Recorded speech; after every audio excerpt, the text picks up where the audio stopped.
Oi, gente, tudo bem? Vixe Maria, agora eu tô vendo aqui. Estamos ao vivo. Bom, eu nem coloquei post porque também às vezes eu coloco, as pessoas nem veem, né? Eu vou fazer a leitura todos os dias. Aí no dia que eu não puder, aí não vai ter aqui gravado, só isso, entendeu? Porque senão tem que todo dia tá avisando e às vezes o horário varia um pouco, né? Como hoje, por exemplo, olha, são 18h15. Não são todos os dias que eu consigo fazer no mesmo horário, mas o importante é ter uma frequência. E já tá acabando o livro, tá numa parte tão bacana, tão bonita. Eu espero que vocês estejam gostando. A mim tá fazendo muito bem. E que seja contribuição, que seja para uma pessoa só, eu já vou ficar muito feliz. Se não for também, eu tenho certeza que ao meu redor aqui tem muitos irmãozinhos ouvindo. Aí eu tô lendo aqui já o capítulo 9, só tem mais 2 capítulos, né? E esse livro, ele tem 12 capítulos. Eu acho que hoje já vou acabar o capítulo 9. Nossa, ele é muito bonito mesmo. Mas eu acho melhor ler assim. Tá meio torto, né, o celular. É que meu celular tá carregando. Porque quando chega essa hora, ele já tá com a bateria assim, mais fraquinha. Daí... Eita, tá meio capenga. Capenga para um lado, capenga pro outro. É nada, tá firme e forte. Vamos lá então? Bem, primeiro eu peço a proteção e o amparo da minha egrégora, que eles me inspirem, que eu possa fazer a melhor leitura dentro daquilo que eu sei e eu faço com o meu coração aberto. Que essas palavras possam atingir as pessoas que necessitam, possam trazer alívio, bálsamo, uma luz, assim como está trazendo para mim. E vamos lá então, no momento presente. Aí vamos ler do capítulo 9, né? O tópico utilizando e abandonando a negatividade. Interessante. Bem, toda resistência interior é vivenciada como uma negatividade. Toda negatividade é uma resistência. Nesse contexto, as duas palavras são quase sinônimas.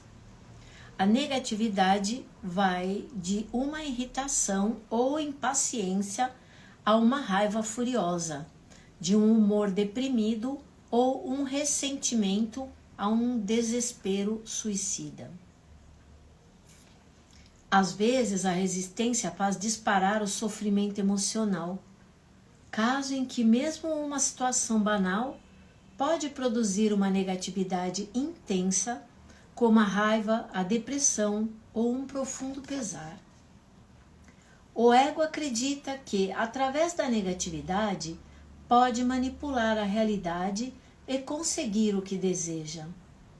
Acredita que, através dela, pode atrair uma circunstância desejável ou dissolver uma indesejável. O livro Um Curso em Milagres destaca corretamente isso ao afirmar que, sempre que estamos infelizes, acreditamos inconscientemente que a infelicidade compra para nós o que queremos. Se você, a mente, não acreditou que a infelicidade funciona, por que a criaria? O fato é que essa negatividade não funciona. Em vez de atrair uma circunstância desejável, ela a interrompe ao nascer. Em vez de desfazer uma circunstância indesejável, ela a mantém no lugar. Sua única utilidade é que ela fortalece o ego, e essa é a razão pela qual ele a adora. Uma vez que você tenha se identificado com alguma forma de negatividade, não vai querer que ela desapareça e, em um nível inconsciente mais profundo, não vai desejar uma mudança positiva, zangada ou difícil de lidar. Você então passa a ignorar, negar ou sabotar aquilo que é positivo em sua vida. É um fenômeno comum e também doentio. A negatividade é completamente antinatural.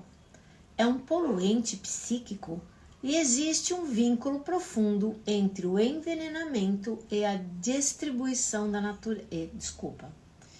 É um poluente psíquico e existe um vínculo profundo entre o envenenamento e a destruição da natureza e a grande negatividade que vem sendo acumulada na psique coletiva humana.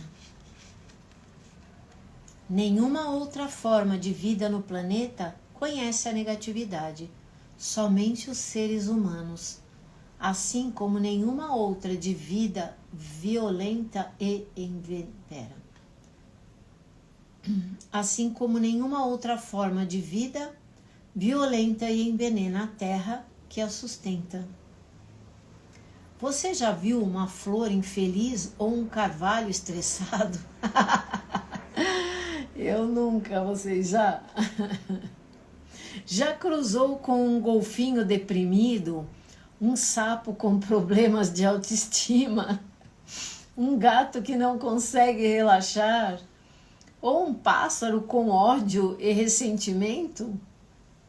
Os únicos animais que eventualmente vivenciam alguma coisa semelhante à negatividade ou mostram sinais de comportamento neurótico são os que vivem em contato íntimo com os seres humanos e assim se ligam à mente humana e à insanidade deles. Aí sim, né? Daí realmente isso eu já vi acontecer até aqui na minha casa mesmo, né? Com os animais que a gente teve.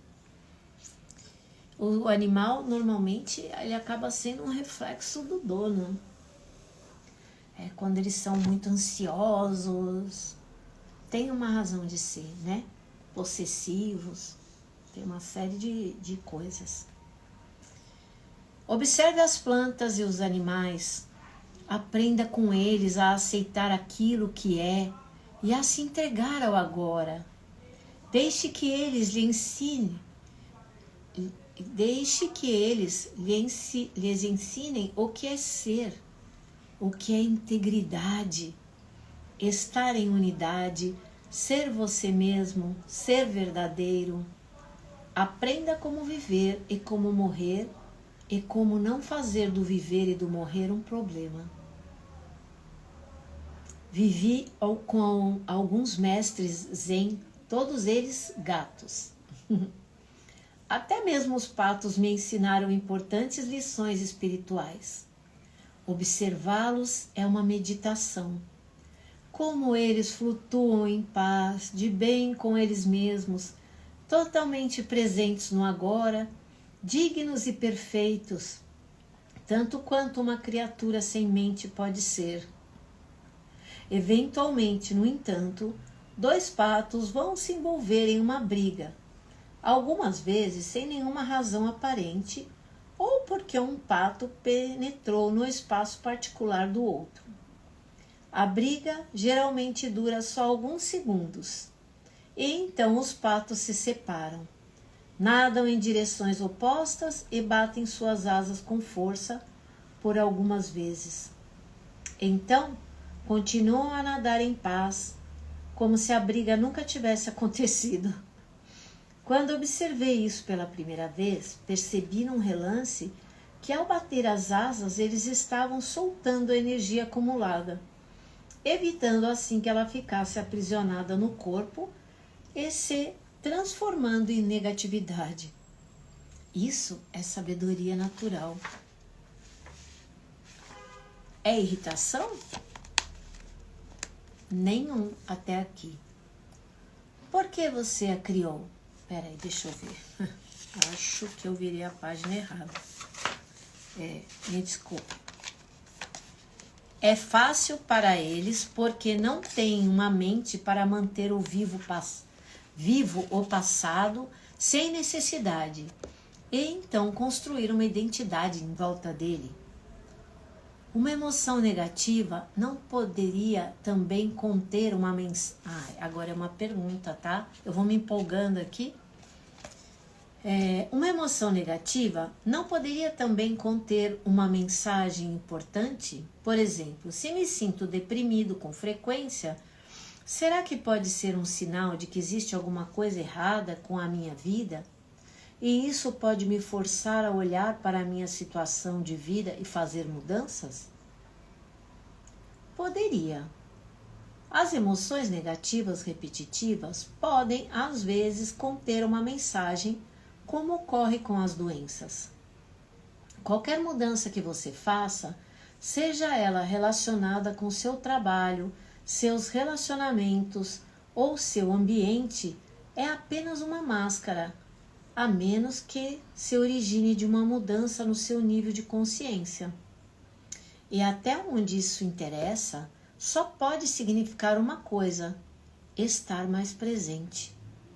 Quando você já tiver alcançado um certo grau de presença, não precisa mais da negatividade para lhe dizer o que é necessário na sua situação de vida. Mas, enquanto a negatividade estiver lá, utilize-a. Use-a como um tipo de sinalizador, um lembrete para estar mais presente. E é mesmo, né? Eu mesmo faço isso, tenho feito. Quando eu percebo que eu tô ficando negativa, quando eu começo a pensar muito e ver as coisas de uma forma que não agradam, eu me coloco como observadora de mim mesma, falo, epa, peraí, né? Bora mudar o rumo da prosa aqui dentro. Vamos conversar outras coisas. Mente querida, vamos mudar de assunto. Mais ou menos isso, entendeu? Que eu acho que é importante, né? Nós fazemos. Como impedimos... Aqui é outra pergunta. Como impedimos que a negatividade surja e como nos livramos dela, já que está lá? Como já afirmei, você não deixa que ela surja ao estar completamente presente. Não desanime. Ainda são poucas as pessoas no planeta que conseguem manter um estado contínuo de presença. Embora algumas já estejam chegando bem perto, acredito que logo serão muitas. Isso mesmo, a gente tem que ser positivo. Sempre que perceber alguma forma de negatividade crescendo dentro de você, não olhe para ela como um fracasso, mas sim como um sinal que está lhe dizendo: acorde, largue a sua mente, esteja presente. Existe um romance de Aldous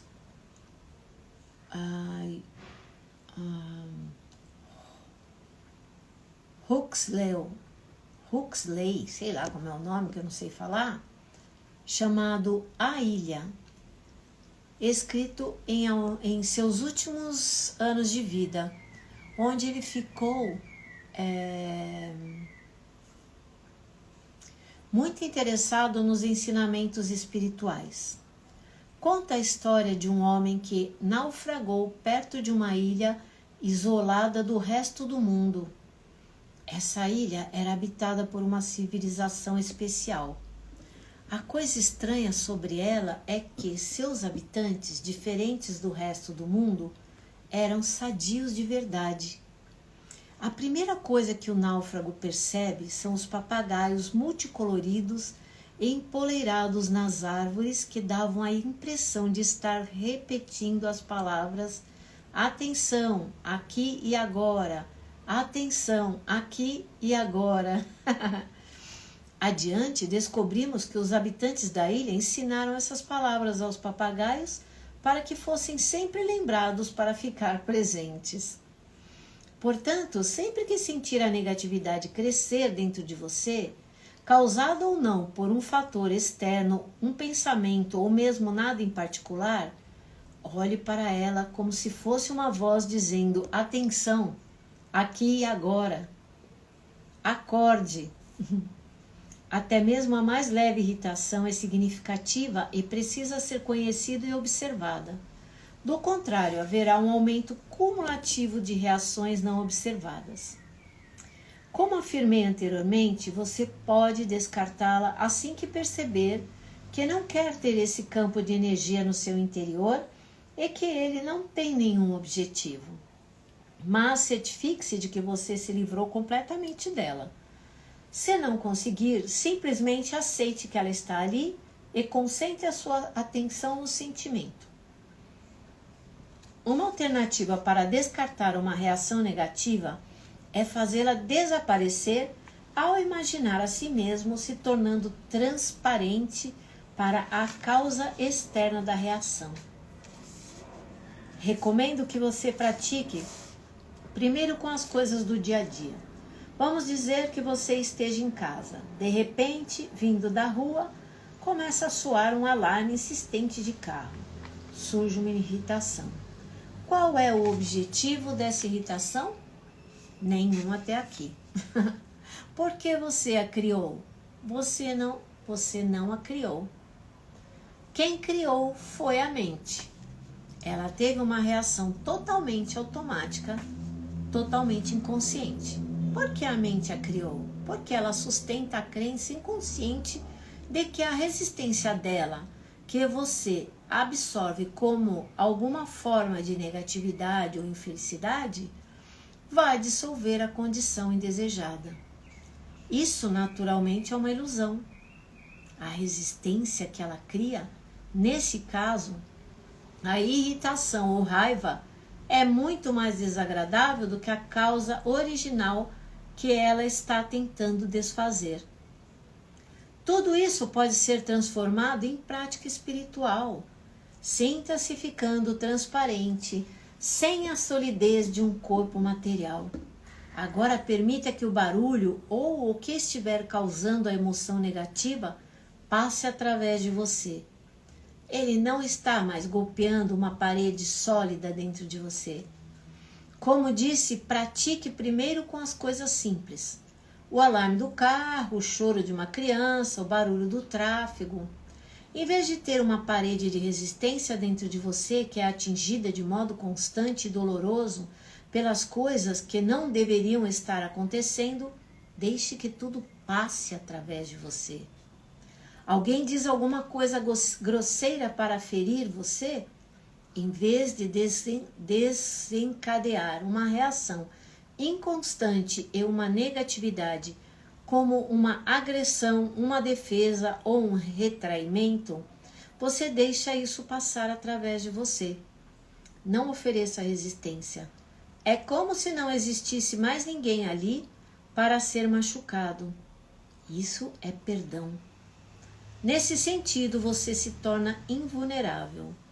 Pode dizer a essa pessoa que o comportamento dela é inaceitável, se você escolher fazer isso. Mas essa pessoa já não tem mais o poder de controlar o seu estado interior. Você passa a estar em seu poder, não mais em poder de alguém, nem sob o governo da mente. Quer seja um alarme de carro, uma pessoa grosseira, uma inundação, um terremoto, ou a perda de todos os seus bens, o mecanismo de resistência é o mesmo. Aí tem mais uma pergunta aqui. Ai, gente. Pratico a meditação, frequento seminários, leio muito sobre a espiritualidade em busca de um estado de não resistência. Mas se você me perguntar se encontrei a verdadeira paz interior, minha resposta teria que ser não. Por que não a encontrei? O que mais posso fazer? Você ainda está procurando lá fora e não consegue escapar do modo de busca. Talvez o próximo seminário lhe traga a resposta. Talvez aquela nova técnica. Diria a você, não busque a paz. Não busque nenhum outro estado além daquele em que você está agora. Do contrário, vai criar um conflito interno e uma resistência inconsciente. Perdoe a si mesmo por não estar em paz. No momento em que você aceitar completamente a sua intranquilidade, ela se transformará em paz. Qualquer coisa que você aceite completamente vai lhe levar até lá. Vai levar você até a paz. Esse é o milagre da entrega.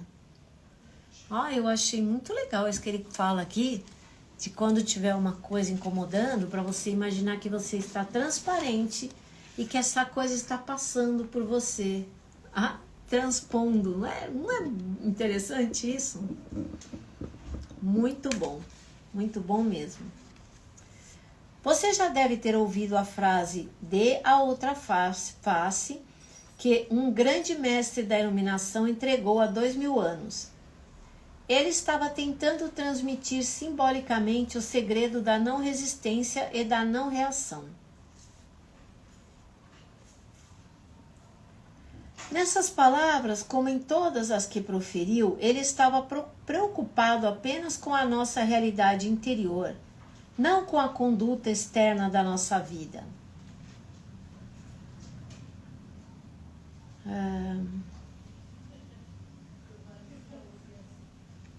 Você conhece a história de Banzan? Antes de se tornar um grande mestre Zen, ele passou muitos anos perseguindo a ilusão, mas ela o iludia.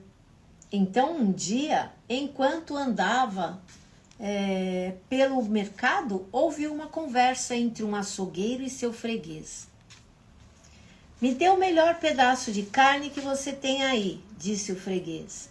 E o açougueiro respondeu: "Todo pedaço de carne que eu tenho é o melhor. Não há nenhum pedaço de carne aqui que não seja o melhor." Depois de ouvir isso, Banzan se tornou iluminado. Posso ver você esperando alguma explicação. Quando aceitamos o que é todo pedaço de carne, todo momento é o melhor. Isso é iluminação. Oi, Bia! Seja bem-vinda, linda! A natureza da compaixão. Esse é um outro subtítulo. Eu quero terminar esse capítulo hoje. Deixa eu ver se falta muito. Eu acho que estou lendo muito devagar. Seja bem-vinda, viu, minha linda? É um prazer ter você aqui comigo. Eu espero que você aproveite. Talvez você já tenha lido esse livro, mas todas as vezes que a gente lê, mesmo que já tenhamos lido uma vez, a gente enxerga uma coisa diferente, né? Pelo menos comigo acontece isso. Eu vou tomar um pouquinho de água, que eu vou ficando com a garganta seca. Nossa, menina. Bom, agora é um outro subtítulo.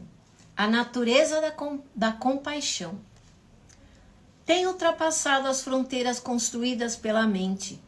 Você passa a ser, tendo ultrapassado as fronteiras construídas pela mente, você passa a ser como um lago profundo. Sua situação de vida e o que acontece no mundo exterior são a superfície do lago. Às vezes calmo, às vezes cheio de ondas por causa do vento, conforme os períodos e as estações. Lá no fundo, porém, o lago é sempre sereno. Você é esse lago por inteiro, não apenas a superfície. e está em contato com a sua própria profundidade, que permanece absolutamente serena. Você não reage a uma mudança ao se apegar mentalmente a qualquer situação.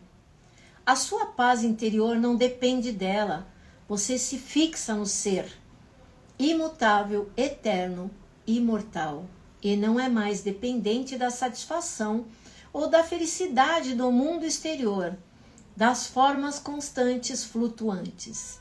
Você pode desfrutá-las, brincar com elas, criar novas formas, apreciar a beleza de todas, mas não tem mais necessidade de se apegar a nenhuma delas. Quando você consegue se desprender desse jeito, não significa que também se distancia dos outros seres humanos. É uma pergunta. Quando você se desprender desse jeito, não significa que também se distancia dos outros seres humanos? Pelo contrário, ele responde. Enquanto você não está consciente do ser, a realidade dos outros seres vai causar uma ilusão, porque você ainda não encontrou a sua realidade. A mente vai gostar ou não da forma deles, não só do corpo, mas também da mente deles. O verdadeiro relacionamento só é possível quando existe uma consistência do ser. A partir do ser, você vai perceber o corpo e a mente da outra pessoa como se fosse uma tela, por trás da qual você pode sentir a verdadeira realidade deles, como você sente a sua. Assim, ao se confrontar com o sofrimento de uma pessoa ou com um comportamento inconsciente, você fica presente e em contato com o ser, e desse modo é capaz de olhar além da forma e sentir o ser radiante e puro da outra pessoa.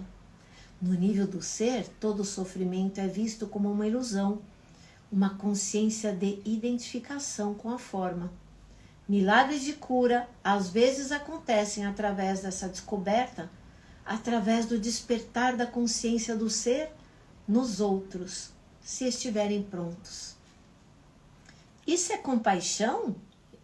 A pessoa pergunta, né? Sim, a compaixão é a consciência de uma forte ligação entre você e todas as criaturas. Mas existem dois lados da compaixão, dois lados dessa ligação. De um lado, como ainda estamos aqui como um corpo físico, partilhamos a vulnerabilidade e a mortalidade da nossa forma física com todos os outros seres humanos e todos os seres vivos. Na próxima vez que disser não quero nada em comum com essa pessoa, lembre-se de que você tem muitas coisas em comum. Daqui a alguns anos, 2 ou 70, não faz muita diferença, os dois terão corpos apodrecidos, depois serão pó, depois nada restará. Isso é uma percepção humilde e sensata, que não deixa muito espaço para o orgulho. Isso é um pensamento negativo? Não, apenas um fato. Por que fechar os olhos para isso? Nesse sentido, há uma completa igualdade entre você e todas as outras criaturas. Uma das mais poderosas práticas espirituais é meditar profundamente sobre a mortalidade das formas físicas, inclusive da sua. Isso se chama morrer antes que você morra. Vá fundo nisso. A sua forma física está se dissolvendo. É nada. Então surge um momento quando todas as formas mentais ou pensamentos também morrem. Mas você ainda está lá. A presença divina que você é, radiante, completamente consciente. Nada que é real morre de verdade. Somente os nomes, as formas e as ilusões. Caraca, meu Deus, que lindo. Bem isso mesmo, né? A realização dessa dimensão eterna, a nossa verdadeira natureza, é o outro lado da compaixão. Em um nível mais profundo, podemos reconhecer agora não só a nossa própria imortalidade, mas também a de todas as outras criaturas. No nível da forma, partilhamos a mortalidade e a precariedade da existência. No nível do ser, partilhamos a vida eterna e radiante. Esses são dois aspectos da compaixão. Na compaixão, os sentimentos de tristeza e de alegria, aparentemente opostos, se fundem em um só e se transformam em uma profunda paz interior. Isso é a paz de Deus. É um dos mais nobres sentimentos de que os homens são capazes e possuem um grande poder de cura e transformação. Mas a verdadeira compaixão, como acabei de descrever, ainda é rara. Ter profunda empatia pelo sofrimento de outro ser exige um alto nível de consciência, mas representa apenas um lado da compaixão, não é completo. A verdadeira compaixão vai além da empatia ou da simpatia. Não acontece até que a tristeza se misture com a alegria do ser, além da forma, a alegria da vida eterna. Quando a gente parar de olhar só o externo no outro, né? Quando nós deixarmos de nos sentir agredidos com as coisas que o outro faz, aí a gente vai acionar a verdadeira compaixão. E o estado de presença é muito importante para isso, porque a gente passa a observar tudo que acontece com a gente, ao nosso redor, as nossas reações diante das coisas. Que como ele conta aqui a história da ilha, né? Que ele fala como que os papagaios ficavam repetindo. Eu achei tão legal. Os papagaios falavam: atenção, aqui e agora, acorde. Acho que eu vou gravar isso e vou colocar assim para tocar a todo momento, para a gente aprender a ficar no estado de presença. Bom, agora é um outro subtítulo. Deixa eu ver. Em direção a uma ordem de realidade diferente. Aí tem uma questão aqui. Não concordo que o corpo precise morrer. Estou convencido de que podemos obter a imortalidade física. Acreditamos na morte e é por isso que o corpo morre. A imortalidade física. O corpo não morre porque acreditamos na morte. O corpo existe, ou assim parece, porque acreditamos na morte. O corpo e a morte são partes da mesma ilusão, criada pelo modo egóico de consciência que não tem percepção da fonte da vida e vê a si mesmo como uma coisa separada e sob constante ameaça. Assim, ele cria a ilusão de que somos um corpo, um veículo físico e sólido que está sob uma constante ameaça. A ilusão está em percebermos a nós mesmos como um corpo vulnerável que nasce e pouco depois morre. Corpo e morte, uma ilusão. Não existe sem o outro. Queremos manter um lado da ilusão e nos livrarmos do outro, mas isso é impossível. Entretanto, você não pode escapar do corpo, nem tem de fazer isso. O corpo é uma percepção incrivelmente distorcida da nossa verdadeira natureza. Mas a nossa verdadeira natureza está disfarçada em algum lugar dentro dessa ilusão, não do lado de fora. Portanto, o corpo ainda é o único ponto de acesso a ela. Se você vê um anjo, mas o confunde com uma estátua de pedra, tudo o que você precisa fazer é adaptar a sua visão e olhar mais de perto para a estátua de pedra, e não olhar para outro lado. Você então percebe que aquilo nunca foi uma estátua de pedra. Aí tem mais uma pergunta, né? Se a presença na morte cria o corpo, por que um animal tem corpo? Se a crença na morte cria o corpo, por que um animal tem corpo? Um animal não tem um ego e não acredita na morte. Isso é a colocação que a pessoa colocou, agora ele vai responder. Mas ele morre ou parece que morre? Lembre-se de que a nossa percepção do mundo é um reflexo do nosso estado de consciência. Não estamos separados dele e não há um mundo objetivo fora dele. A cada momento, a nossa consciência cria o mundo em que habitamos. Um dos maiores insights que a física moderna teve foi o da unidade entre o observador e o observado. A pessoa que conduz a experiência, a consciência observadora, não pode ser separada dos fenômenos observados. E uma nova maneira de olhar leva os fenômenos observados a se comportarem de maneira diferente. Se você acredita na separação e na luta pela sobrevivência, vê essa crença refletida à sua volta e as suas percepções acabam sendo governadas pelo medo. Você vive num mundo de morte, lutas, uns atacando e matando os outros. Nada é o que parece ser. O mundo que você criou e vê através da mente pode parecer um lugar bem imperfeito, até mesmo um vale de lágrimas. Mas o que quer que você perceba é somente uma espécie de símbolo, como uma imagem em um sonho. É o jeito pelo qual a sua consciência interpreta e interage com a dança de energia molecular do universo. Essa energia é o material bruto da assim chamada realidade física. Você vê em termos de corpos e de nascimento e morte, ou como uma luta pela sobrevivência. Existe um número infinito de interpretações diferentes, de mundos completamente diferentes, tudo dependendo do que a consciência percebe. Cada ser é um ponto focal da consciência, e cada ponto focal cria o seu próprio mundo.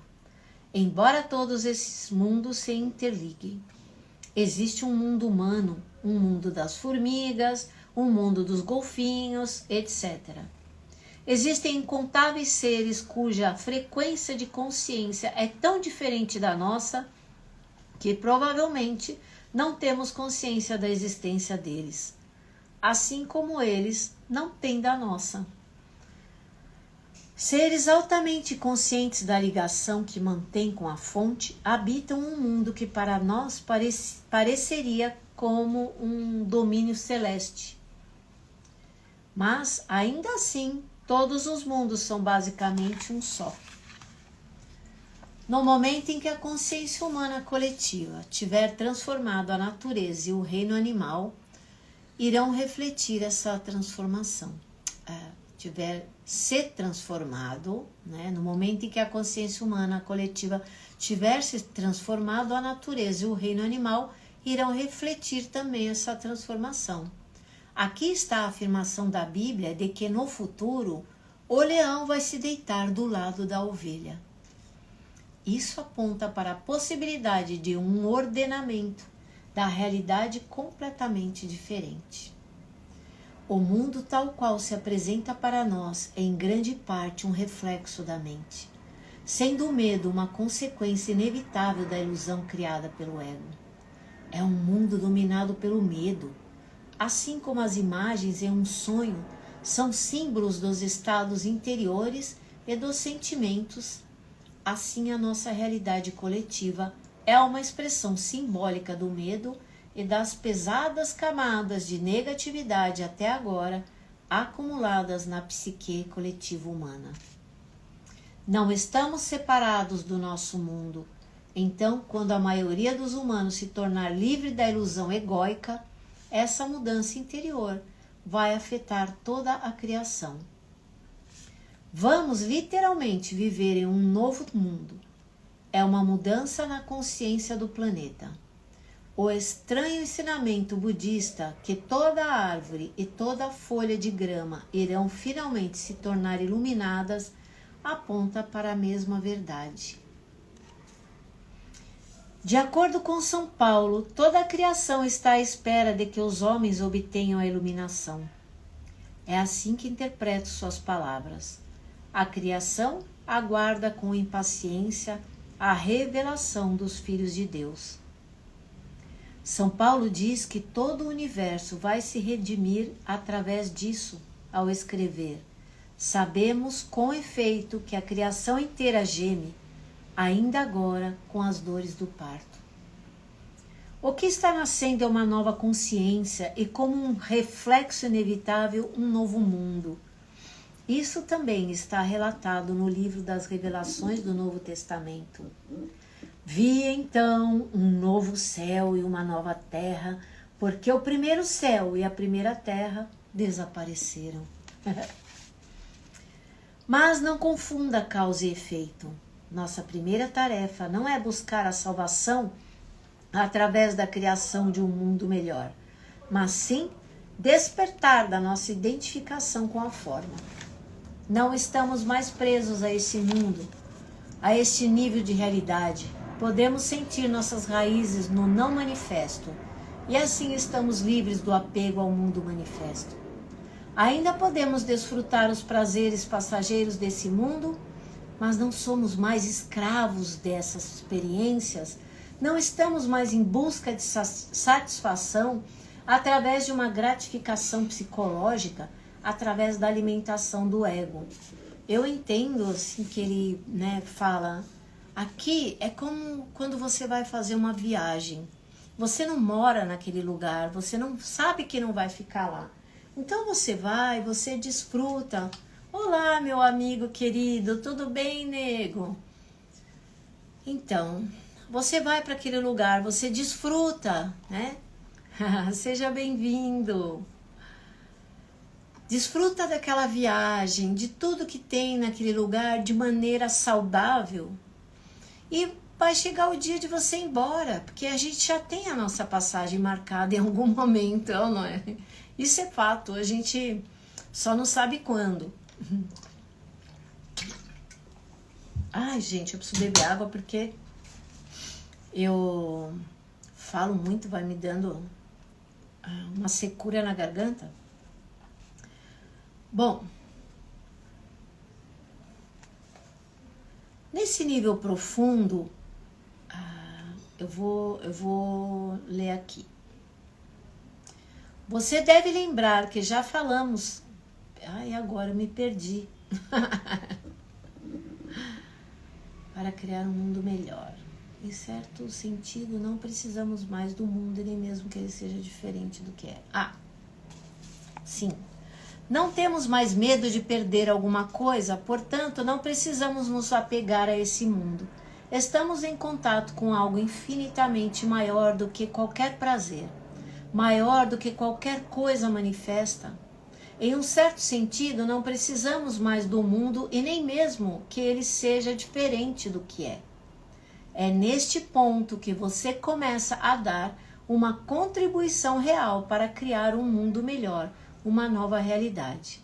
É nesse ponto que você se torna capaz de sentir a verdadeira compaixão e de ajudar os outros. Somente aqueles que transcenderam o mundo conseguem criar um mundo melhor.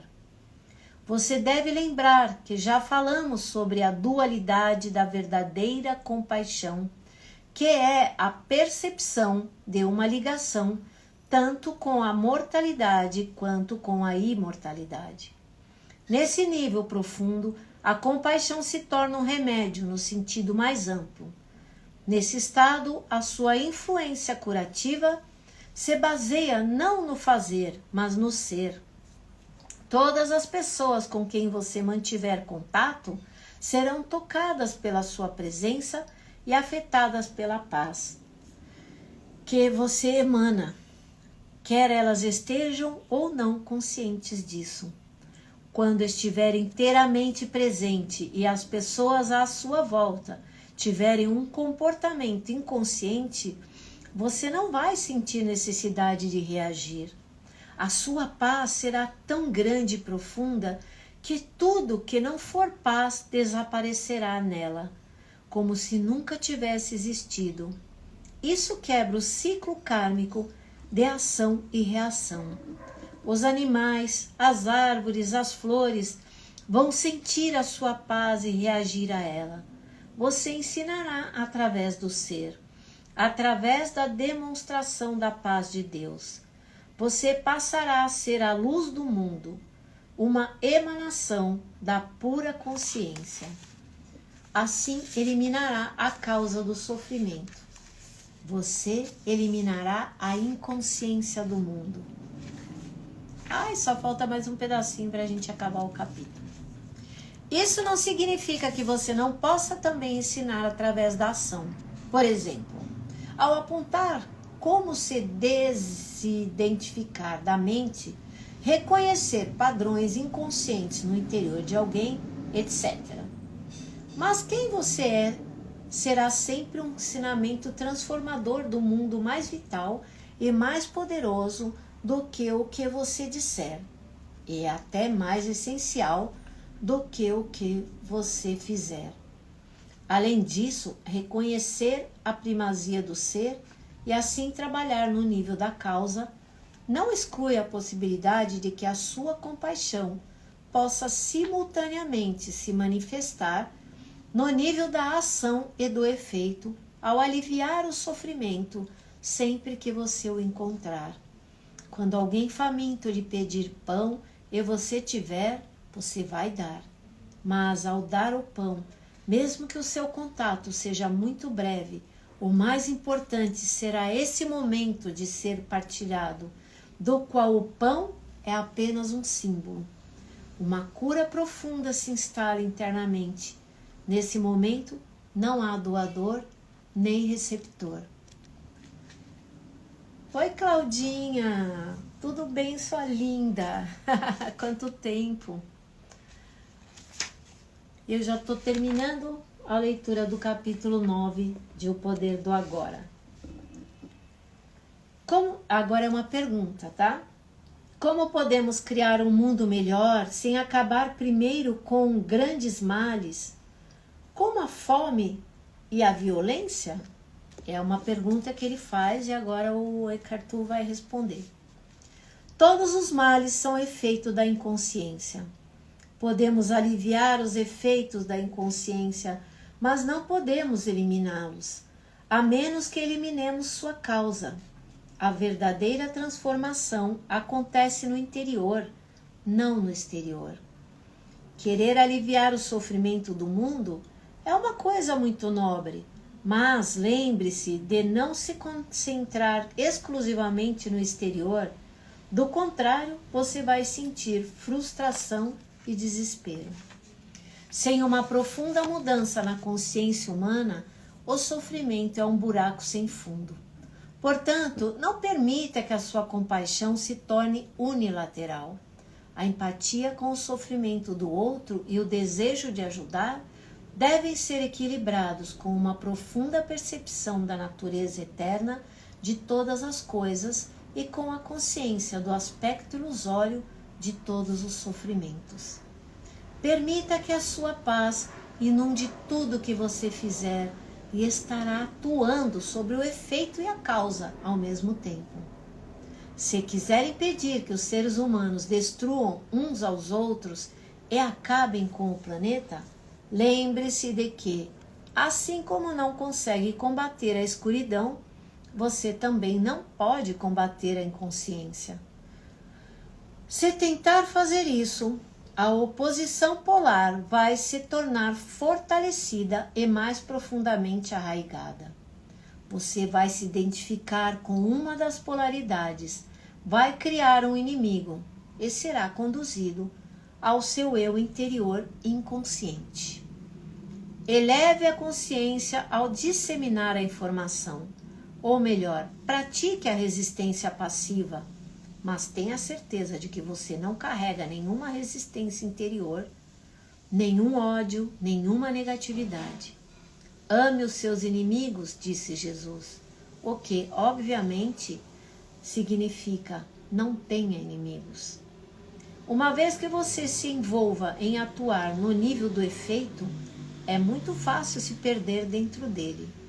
Fique alerta e muito, muito presente. A causa tem de permanecer